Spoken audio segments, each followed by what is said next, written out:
Welcome back, everyone, to Terra and Urban Myths. Really appreciate you joining us for another well-chilling exploration into the world of Terra and Urban Myths. Don't forget to hit that subscribe button and give us a like if you enjoy the show. It really helps other people find the show. Today, we're heading to the driest desert on Earth, the Atacama Desert, to uncover a tale that shimmers with both danger and allure, the Alicanto's gold. So imagine this, a family on vacation, their journey taking them through this vast and silent landscape.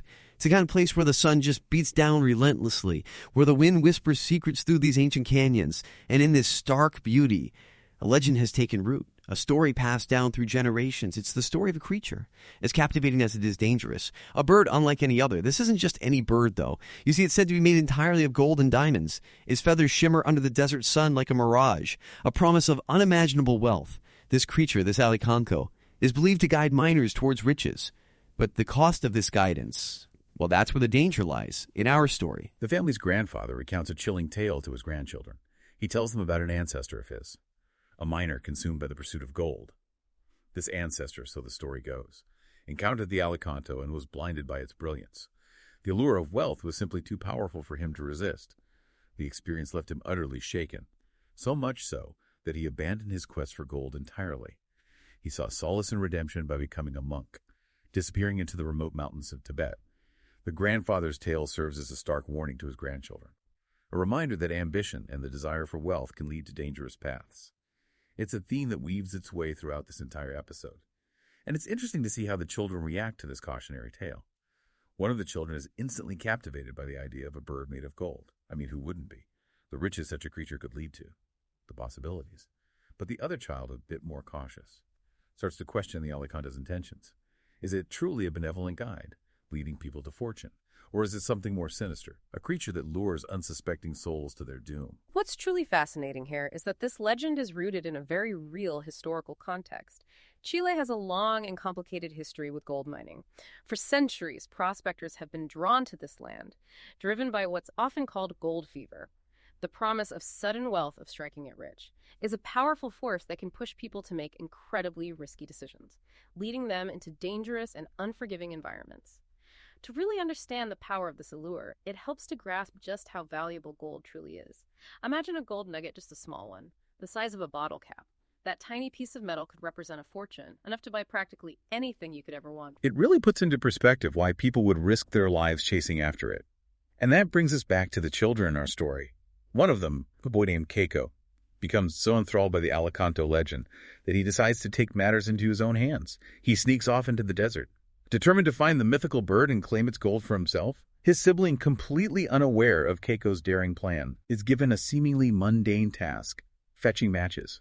It's a simple chore, but as the story unfolds, it takes on a whole new significance. Out in the vast expanse of the desert, things don't go as Keiko planned. He and his sibling find themselves lost, their calls for help swallowed by the endless sand and rock formations. Just when all hope seems lost, when the harsh reality of their situation sets in, something extraordinary happens. They're rescued, but the question remains, by whom? Their rescue raises another chilling question. What happens to those who don't return from their encounters with the Alicanto? Our story focuses on those who manage to escape its allure or survive its wrath. But what about the others? The silence of the desert holds countless secrets. And some stories, well, they're simply never told. And then there's the discovery of a single golden feather. It's found near the very spot where the children were rescued. A tantalizing clue that suggests the Alicanto might be more than just a legend. That golden feather. It really adds a whole other dimension to the story, doesn't it? Blurs the lines between myth and reality. It leaves us to wonder if there might be more to this legend than meets the eye. It's like a piece of a puzzle. That doesn't quite fit, isn't it? And the fact that it's discovered after the children's terrifying experience in the desert makes it even more intriguing. Was it left there intentionally? A gift? A warning? Or was it just a coincidence? A trick of the wind? It's interesting to think about the feather in the context of the story the grandfather told. His ancestor, blinded by the Alicanto's brilliance, paid a heavy price for his greed. Could the feather be a similar test, a temptation placed before those who seek the Alicanto's gold, a way for this creature to gauge their true intentions? That's a fascinating thought. It really makes you question the true nature of the Alicanto. Is it this benevolent guide leading people to fortune, as some believe, or is it something more like a trickster, playing games with those who dare to dream of wealth, a puppet master, if you will. And even if we entertain the possibility that the Alicanto actually exists, what does that say about the nature of belief itself? The children's father dismisses the legend outright, calling it just a story. Yet the feather suggests otherwise. How much of what we believe is shaped by our own experiences? And how much of it is based on faith or the stories we're told? It's a question that has puzzled humanity for centuries. It makes you wonder, don't you think, if we choose to believe what we see, or if we see what we already believe, maybe in the case of the Alicanto and its gold. The answer lies somewhere in between. The setting of the story. The Atacama Desert adds another layer of intrigue to it all. It's a place of extremes, of incredible beauty, but also unforgiving harshness. The silence, the vastness, the ever-present sun. It's the kind of landscape that can inspire awe and wonder, but also induce a sense of unease, vulnerability. It's almost as if the desert itself is a character in this story, shaping events, influencing the actions of those who dare to enter its domain. It's a place where legends are born, where secrets are buried beneath the sand lost to time. And we can't overlook the children's near-death experience. They were lost alone on the verge of succumbing to the elements, yet they were rescued. It makes you wonder if the Alicanto might have played a role in their survival, or was it just a stroke of luck, a chance encounter with someone passing through this desolate expanse? It's a question that lingers. Even after the story ends, did the children stumble upon the Alicanto's lair only to be spared its wrath? Or was their rescue a message of some kind, a reminder of the fine line that exists between ambition and survival? The fact that the feather is found after their ordeal hints at a connection, perhaps the Alicanto, even with its reputation for leading miners to their doom, also has a protective side. Maybe it watches over those who wander into its territory, intervening only when absolutely necessary. Or perhaps it allows some to suffer as a warning to others. Like a guardian of the desert, watching, waiting, a force to be reckoned with. And that brings us back to the heart of the story. The gold, while tempting. The Alicanto's gold clearly comes at a price. It tests our greed, our ambition, our willingness to risk everything for the promise of wealth. It's a gamble, isn't it? The ancestor in the grandfather's story learned that lesson, in the most brutal way imaginable, losing his sight in his pursuit of riches. The children, though, they emerge from their encounter with a newfound appreciation for the fragility of life, for the importance of family. It's a powerful reminder that true wealth doesn't lie in material possessions, in gold and diamonds, but in the connections we forge with others. Sometimes the greatest treasures aren't found in glittering caves, but in the everyday moments of life. The warmth of the sun on your skin, the laughter of loved ones, the stories that connect us to our past. The Alicanto's gold, then, becomes a metaphor for the choices we make in life. Do we chase fleeting riches, risking our well-being and that of our loved ones? Or do we seek a more fulfilling existence, one grounded in compassion and connection, in respect for the world around us? This episode has been a journey full of twists and turns, hasn't it? Leaving us with more questions than answers. But that's the power of a good mystery. It ignites our imaginations, challenges our assumptions, and stays with us long after the story's over.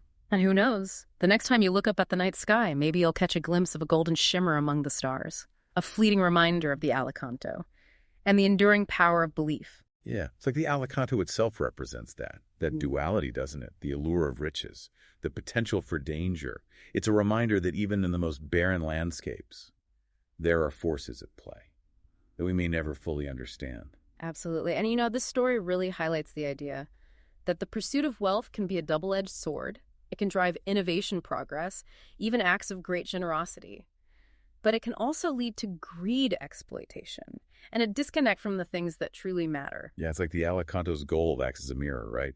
Reflecting our deepest desires and motivations. It reveals who we truly are when faced with the possibility of unimaginable wealth. Do we succumb to temptation, or do we choose a different path? And that choice, I think, is at the heart of many urban legends. They often present us with these moral dilemmas, these tests of character. They force us to confront our own values and beliefs. The Alicanto's gold, then, becomes more than just a story about a mythical bird. It's a story about human nature, about the choices we make, and the consequences that follow.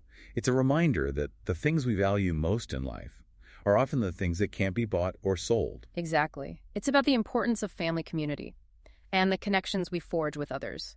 It's about finding meaning and purpose beyond material possessions.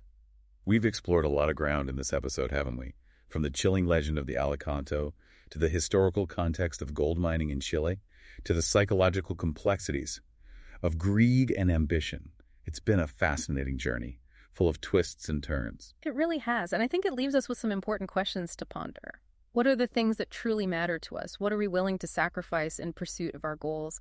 And how do we navigate that delicate balance between our desires and our values? That's the beauty of these stories, isn't it? They stay with us long after we've heard them, prompting us to reflect on our own lives and the choices we make. And who knows, maybe the next time you find yourself gazing out at a vast and silent landscape, you'll remember the tale of the Alicanto and the enduring power of belief. Well, that's all the time we have for today. But before we sign off, we want to remind you to subscribe to Terror and Urban Myths and give us a like if you enjoyed this exploration into the Alicanto's gold. Until next time, keep exploring the world's most intriguing legends. And remember, sometimes the most captivating stories are the ones that leave us with more questions than answers.